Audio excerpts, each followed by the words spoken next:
দীর্ঘ এক বছর পর পেলাম ঈদ উল ফিতরের সালাত আদায় করার সুযোগ। ওয়েদার রিপোর্টে শুনছিলাম ঈদের দিন নাকি সারা দেশে কালবৈশাখী ঝড়ের আশঙ্কা আছে, কিন্তু আমাদের এদিকে এখনো কালবৈশাখী শুরু হয় নাই, বাট হালকা হালকা বৃষ্টি পড়তেছে। আর এই হালকা বৃষ্টির মধ্যে 6 গ্রামের লোক একসাথে ঈদের সালাত আদায় করবো, মানে বিষয়টা সত্যি ভাই অনেক গর্বের। কারণ আমার জানা মতে গোটা নাটোর জেলার মধ্যে এই একটি মাত্র এলাকা যেখানে 6 গ্রামের লোকের খুবই সুন্দর বন্ডিং। বুঝছি, তোমার মরণের চুলকানি উঠছে। যাই হোক গাইস, চলো তোমাদেরকে নিয়ে ভিডিও শুরু করি।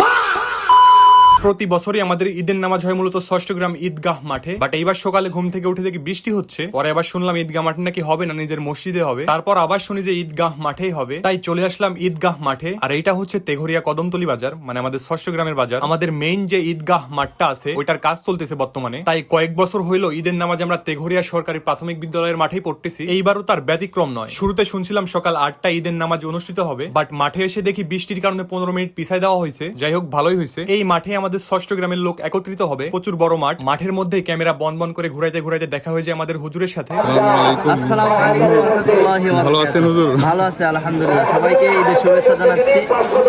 ষষ্ঠ গ্রামের পক্ষ থেকে নাকি? হ্যাঁ, ষষ্ঠ গ্রামের পক্ষ থেকে। আচ্ছা, ধন্যবাদ। যাই হোক, জামাত শুরু হওয়ার 15 মিনিট আগে চলে আসছি মাঠে, আর এখনো লোকজন তেমন একটা আসে নাই, তাই আগের কাতারে জায়গা পেয়ে গেছি। মানে ভাই, আগের কাতারে বসে নামাজ পড়তে খুবই ভালো লাগে। আর এদিকে হালকা বৃষ্টির কারণে অনেকে ছাতি ফুটায় বসে আছে, বাট আমি সেফটির জন্য কোনো ছাতি নিয়ে যাই নাই। ভাবছিলাম বৃষ্টি আসলে বৃষ্টির মধ্যে ভিজে সালাত আদায় করবো, তাও হাল ছাড়বো না। যাই হোক, লোকজন এখনো সম্পূর্ণভাবে আসে নাই, তাই মাঠটা ফাঁকা ফাঁকা লাগতেছে। এর মধ্যেই হুজুর সবাইকে একবার দাঁড়াইতে বললো, কারণ পিছনে লোকজন আসতেছে, ওরা জায়গা পাচ্ছে না। যদিও এদিকে ফাঁকা আছে, কারণ এদিকে একটু ভেজা, ওই জন্য লোকজন বসে নাই। মাঠে গিয়ে আমার এক বন্ধুর সাথে দেখা হয়ে যায়, বাট বন্ধু তো অনেক লজ্জা পাচ্ছে। এই সোনামণি বসো। নতুন নতুন ভাই, যদিও বৃষ্টি তেমন একটা জোরে পড়ে নাই, বাট দুই একজন লোক দেখলাম ছাতি ফুটা একবারে, মানে কি না কি হয়ে গেছে। আমার তো কড়া নিয়াত যে জোরে বৃষ্টি আসলো আমি ছাতি ফুটাবো না, ছাতি নিয়েই যাই না, আর ফুটাবো কি। যাই হোক, কিছুক্ষণের মধ্যেই আমাদের ঈদের নামাজ শেষ হয়ে যায়। লোকজন সব বের হচ্ছে, এই একটি মাত্র গেট বের হওয়ার। লোকজন যখন ভিতরে প্রবেশ করছিল তখন 4-5 জন করে প্রবেশ করছে, বাট বের হওয়ার সময় সবাই একসাথে দলবদ্ধভাবে বের হচ্ছে। এইটা দেখতে ভালোই লাগতেছিল। যাই হোক, আমরাও চলে আসতেছি ঈদের মাঠ থেকে। এখনো অব্দি মেঘলা ওয়েদার, যদিও লাস্টে বৃষ্টি পড়তেছিল না। যাই হোক, এদিকে চলে আসার সময় আরো একজন বন্ধুর সাথে দেখা হয়ে গেল। পরে একটু ক্যামেরা বন্দি করে নিলাম, দেখি চমলক্ষ বানানো যায় কিনা।